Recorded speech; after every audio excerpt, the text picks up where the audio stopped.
So you're looking for some great games to start your PlayStation 2 collection. At this point, I don't pass up like any games that you bring me.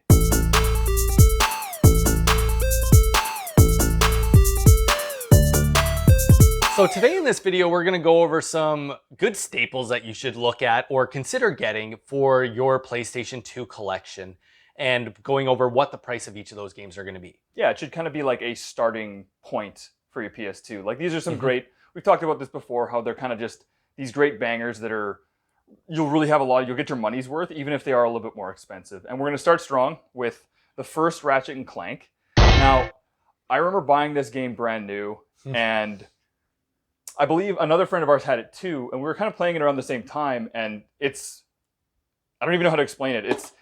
It's awesome. It's like an action-adventure game, but like they've thrown guns into the mix. Yeah. So you're traveling around with like gadgets, traveling to different planets, and you're like upgrading these different guns, and like they're wacky. Like there's lots of cool platforms. Like there's lasers, and there's like there's a cannon, there's a weapon that turns enemies into chickens.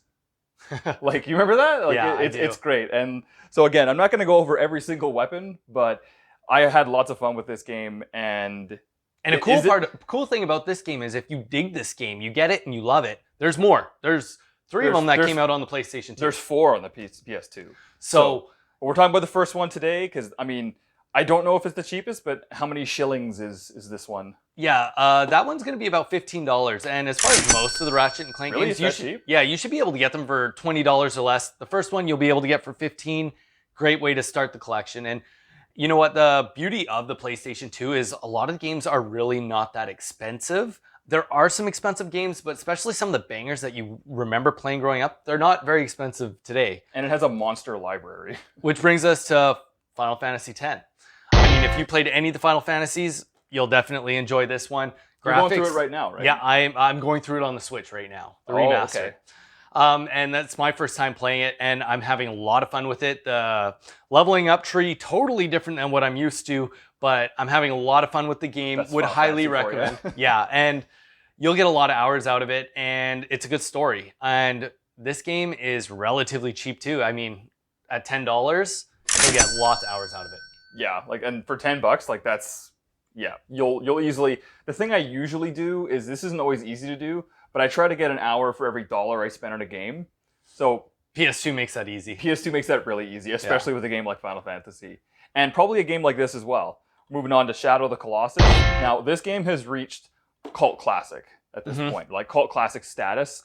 And people kind of slept on this one when the console was new. I don't remember hearing much about it, but it is awesome. Like you're traveling around, same kind of thing. It's a huge sweeping adventure where you're taking down these huge, like, walking Colossus, right? And they're just like so big that you're scaling these enemies like Spider-Man. You know what I mean? The whole game is essentially killing bosses. That's the whole game. Basically, it really... And there was actually copycats that came later with this game. And again, can't go into the whole game, but it's definitely worth having. And is it pricey? Like, I don't know the prices. I go to Donovan for this kind of thing, right? So how many shillings? Yeah, that one's going to be about $15. Again, cheap. Yeah, just cheap. This whole list is full of pretty affordable games. Yeah, but like even when we did Wii, like it was a lot more money for the bangers that you got to have on that console, right? Yeah. So, and that brings us to an odd pick. I love this game. Katamari Damacy. And you know what? It is a weird game. Set in Japan, you are this little guy, and all you're doing is rolling this ball around, collecting everything, getting your ball big enough to eventually be able to roll up everything in the world. To rebuild the cosmos. Yeah, exactly. That's what you're doing. And you know what? It's goofy graphics, and you'll have a lot of fun with it. Controls definitely take some time to get used to. But once you have it though, once you have the controls, it's awesome. Like I couldn't put it down. And you think it's dumb, but it's not. It's one of the games that you watch your friend play and you're like, that's stupid. And then you pick up the controller and you're like, okay, I get it. He's like, give it back, and you're like, no, I'm winning. And this is the most expensive game we have on our list, and it's only $25. It's actually less than less I was expecting. But this is the trend with PS2, right? So again, last but not least, GTA Vice City. Now, I chose Vice City over GTA 3 because it's a little bit more fleshed out. The story's better, like, well, at least in my opinion, it is. And you're traveling around Miami. It's in the 80s, which I loved. That's great. And which adds, because the soundtrack in that game is just banging. Unbelievable. Yeah. As soon as Careless Whisper came on, I was like, oh, there it is. There it is. Anyway, is that in the realm of like $15-20 as well? Like, and that's the cheapest game we have. It's $10. Oh.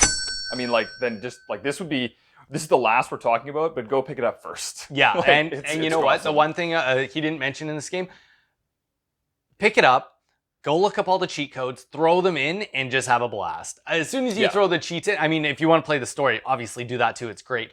But this is a great game to throw the cheats in and just go to town. GTA is about crazy. mayhem. Yeah. Like, it is really. Grand Theft Auto was always about that. You don't have to, you can ignore the story and just have a lot of fun, right? So.